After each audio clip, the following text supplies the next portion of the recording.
창세기 50장 15절에서 21절까지입니다. 야곱의 장례식을 끝내고 애굽으로 다시 돌아옵니다. 그때 요셉의 형들이 이제 아버지가 없는 현실, 아버지가 없는 공간, 이것에 대한 큰 두려움에 빠집니다. 왜냐하면 그동안에는 아버지가 자신들을 보호해 주었습니다. 아버지가 보호막이었어요. 그런데 사라졌습니다. 아직도 요셉은 애굽의 총리입니다. 어마어마한 권력을 가지고 있습니다. 자기가 손대지 않아도 누구라도 시켜가지고 형들을 제거할 수 있는 권력이 그에게 있었어요. 그래서 요셉의 형들은 크게 두려워합니다. 형들이 사람을 시켜가지고 요셉에게 이런 얘기를 해요. 아버지가 살아계실 때 유언으로 우리를 용서하라고 말하지 않았습니까? 그러니까 우리를 용서해달라. 그런데 야곱이 진짜 그런 얘기를 했는지 안 했는지는 확인 불가입니다. 어떻든지 간에 요셉의 형들은 자기 아버지의 이름을 빌어서 그 잘못을 용서받고 싶었어요. 아버지의 뜻도 그러하지 않겠느냐? 그런 겁니다. 그 얘기를 듣고 요셉이 웁니다. 왜냐하면 이미 자기는 용서했는데 그 용서를 받아들이지 않고 아직도 두려워하고 있는 것을 보니까 이게 너무 안타까운 거예요. 요셉은 간곡한 말로 용서했다고 말합니다. 그 형들이 이제 직접 요셉에게 찾아와요. 아버지를 잃고 이제 요셉에게는 자기 형들만 남았잖아요. 자기 동생 하나만 남았잖아요. 지금 요셉의 마음은 자기 형제들을 지극히 사랑하고 있는데 형들이 오히려 자기를 믿지 못하고 저렇게 와서 빌고 우리는 당신의 종이라고, 아우님은 우리의 주인이라고 지금 이렇게 말하고 있어요. 요셉이 뭐라고 얘기합니까? 두려워하지 마십시오. 내가 하나님을 대신하겠습니까? 형님들이 나를 해하려고 했지만은 오히려 하나님은 그것을 선으로 바꿔가지고 오늘과 같이 수많은 사람의 생명을 살렸습니다. 형님들을 잘 모시겠습니다. 뿐만 아니라 잘 내가 조카들도 돌보겠습니다. 그러면서 이 요셉이 진심으로 형들을 안심시킵니다. 요셉이 자기가 얼마나 고생했는가, 또 자기가 얼마나 자수성가해서 엄청난 일을 이뤘는가, 오늘 누리고 있는 것이 얼마나 대단한 그런 결과인가, 이런 걸 단 한마디도 형들 앞에서 그걸 드러내지 않았어요. 그리고 이게 악연이라면 악연이잖아요. 형들이야말로 자기를 죽이려고 하던 자들이니까 그걸 악연이라고 생각하면 이건 정말 악연입니다. 그걸 그 조카들에게 물려줄 수도 있습니다. 얼마든지 미워할 수 있고 인연을 끊을 생각을 할 수도 있어요. 요셉은 적선을 베풀듯이 자기가 대단한 사람이고 또 형들에게 자기가 뭘 베푸는 듯이 그런 얘기를 한마디도 안 합니다. 진심으로 형들을 용서하고 겸손하게 그렇게 말하는 걸 오늘 이 성경에서 볼 수가 있습니다. 만약 이렇게 하지 않았다면요, 이 야곱의 형제들은 다 갈라졌을 거예요. 요셉이 무조건적으로 용서해 주지 않았다면, 아무것도 묻지 않고 용서해 주지 않았다면 서로 자기들끼리 싸울 거 아니에요. 그때 누가 더 잘못했는지, 누가 앞장서서 그 일을 했는지 책임을 물으려고 조사를 하고, 그래서 뭔가 희생양을 만들어가지고 몇 사람을 희생시키고 몇 사람은 살고, 그러면서 완전히 집안이 다 깨져버리고 말았을 겁니다. 근데 요셉은 자기를 정말 죽이려고 했던 형제들이거든요. 그런데도 온전하게 용서를 해요. 사도 바울이 그가 사도가 되고 나서 바울을 계속해서 괴롭힌 것이 바울의 동족들이에요. 바울이 소아시아와 그리고 마게도니아에서 전도할 때도 이 유대인들이 계속해서 바울을 쫓아다니면서 괴롭혔어요. 그런데 성경 어디를 보아도 바울이 자기 동족들하고 논쟁을 하지 않았습니다. 자기 간증은 했어요. 내가 예수 믿게 됐다고, 내가 핍박자인데 이렇게 됐다고. 그런데 유대인들을 비난하거나 자기 동족들을 욕하거나 그런 말을 하지 않았어요. 때리려고 하면 맞고, 또 너무 심하게 때리려면 도망가고 그렇게 했습니다. 그러니까 이게 복음이 된 거예요. 바울이 가는 데마다 싸우고, 싸우면서 교회 세우고, 싸우면서 일하고, 다투고 이러면서 하나님이 일한다고 돌아다녔으면 일도 안 되고요. 복음도 아닙니다. 이게 정말 중요한 거예요. 우리가 하나님의 일을 하면서 또 하나님의 사람으로 살면서 이 다투는 것은요. 자기가 한 일을 다 잿더미에 버리는 일하고 똑같아요.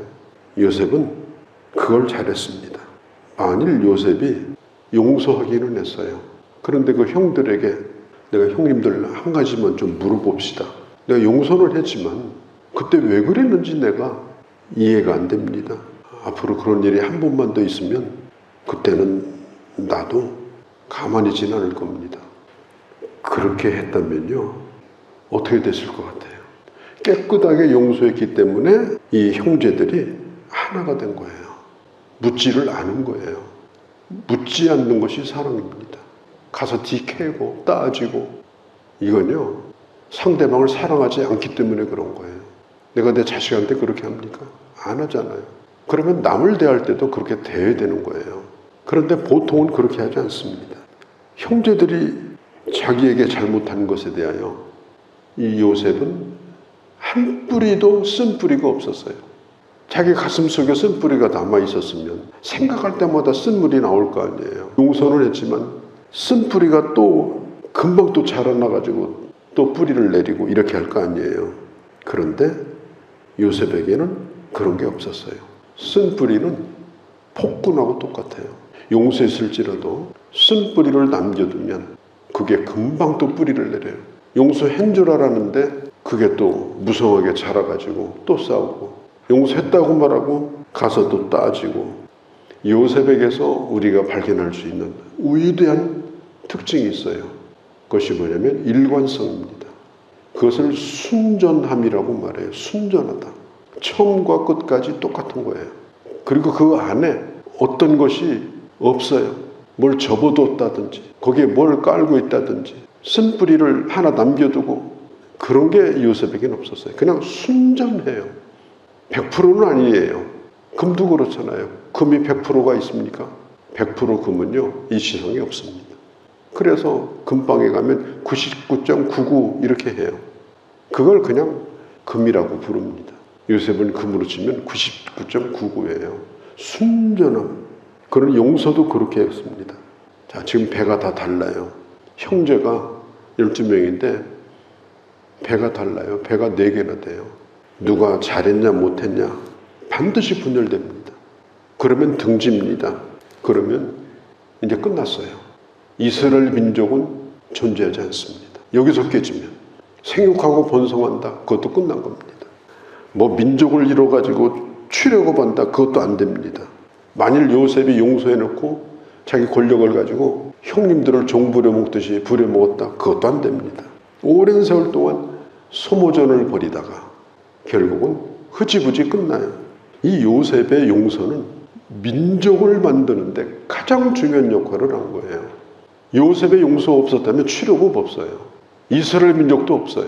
용서의 민족이 민족을 만든 거예요. 용서의 힘이 이스라엘 되게 만든 거예요. 잘한 일이죠. 요셉이 이때 정말 잘한 거예요. 어떤 것도 묻지 않고 깨끗하게 용서한 거. 자, 창세기는 끝나는 책이 아니고 창세기는 출애굽을 이제 태동하는, 출애굽을 준비하는 그런 책입니다. 거기에 용서가 있었던 것입니다. 요셉은 죽을 때 자신이 살아온 인생보다도 요셉은 더 위대한 꿈을 자기 가족들에게 남겨줍니다. 참 요셉은 살아있을 때도 꿈의 사람이었지만 죽을 때도 꿈을 남겨주는 사람이었어요. 그게 뭐냐?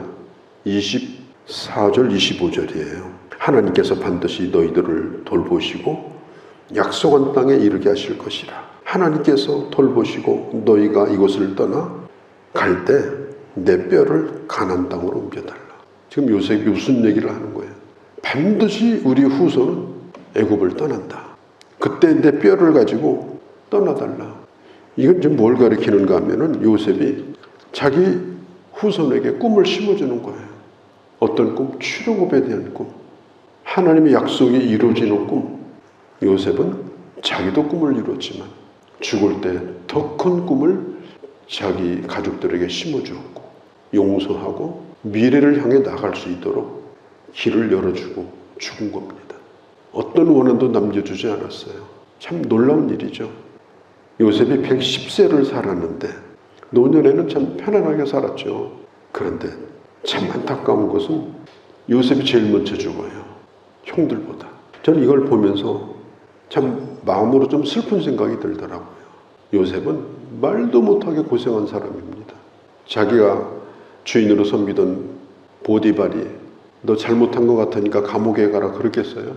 죽도록 때려가지고 감옥에 집어넣었죠. 성경에 자세히 나와 있지 않지만은 요셉이 겪었던 일은 죽도록 힘든 일이었습니다. 마음고생도 많았고 또 자기 형들과의 관계를 푸는 데 있어서도 거의 자기를 다 죽여놓고 그 일을 한 거예요. 자기라는 게 살아있으면 할 수 없는 일입니다. 그렇게 하는 가운데 요셉은 다른 형제보다 먼저 숨을 거두게 되죠. 그리고 요셉은 마지막 자기 무덤을 남겨두고 400년 동안 계속해서 소리를 치는 거예요. 애굽을 떠날 것이다. 나도 너희와 함께 떠날 것이다. 100년 후도 200년 후도 300년 후도. 요셉이라고 하는 사람은 죽어서도 자기 후손에게 계속해서 꿈을 심어주고 견디게 만들었던 그런 사람이었습니다. 우리가 히브리서 11장 13절 16절은 믿음의 사람은 누구냐? 자기를 스스로 나그네라고 말하는 사람이고 나그네라고 불러주는 것도 좋게 생각하는 사람이다. 왜 그러느냐? 앞에 손으로 지치한 성이 기다리고 있기 때문에. 어떤 나그네냐? 이미 그 성에 들어간 것처럼 기뻐하며 사는 나그네다. 이미 그 성에 들어간 것처럼 부유함을 누리며 사는 나그네다. 불쌍한 나그네가 아니에요. 내 뼈를 가나안에 묻어달라. 이미 갔어요. 벌써 가나안에. 400년 후에 일어날 일을 눈앞에 보면서 지금 그렇게 유언을 합니다. 야곱의 얘기로 또 요셉의 얘기로 이 창세기가 끝이 나는데 창세기 가장 마지막 절인 24절에도 요셉이, 25절에도 요셉이, 26절에도 요셉이. 하나님은 요셉의 이름을 불러주셔요. 요셉의 이름을 3번씩이나 반복해서 불러요. 그리고 그가 가졌던 그 믿음이 그 이후로 이어져 갈 것에 대하여 다시 한번 확실하게 기록을 해놓고 있습니다. 창세기는 태초로 시작해서 입관으로 끝나요. 이게 바로 우리 인생이다. 이걸 우리에게 말해주고 있습니다. 거룩하신 우리 아버지, 오늘 창세기를 저희가 끝을 내고 있습니다. 이 창세기 속에 복음이 있고 구원이 있고 하나님의 약속이 있고 그리고 진정한 용서와 인생의 승리와 진정한 하나님의 복이 무엇인지, 하나님의 사람이 살아야 될 그 길이 어떤 길인지, 어떻게 살다가 어떻게 죽는 것이 복인지, 어떤 걸 남겨두고 가야 되는지, 이런 모든 것들이 창세기에 있음을 우리는 이제까지 들었습니다. 하나님 잊지 않고 남은 우리 인생을 살고 남아서도 복음이 되어질 수 있는 그런 하나님의 사람으로 아버지 살 수 있는 저희가 되도록 저희들을 인도하시고 저희들을 주장하여 주시옵소서. 우리 주 예수님의 이름으로 기도하옵나이다. 아멘.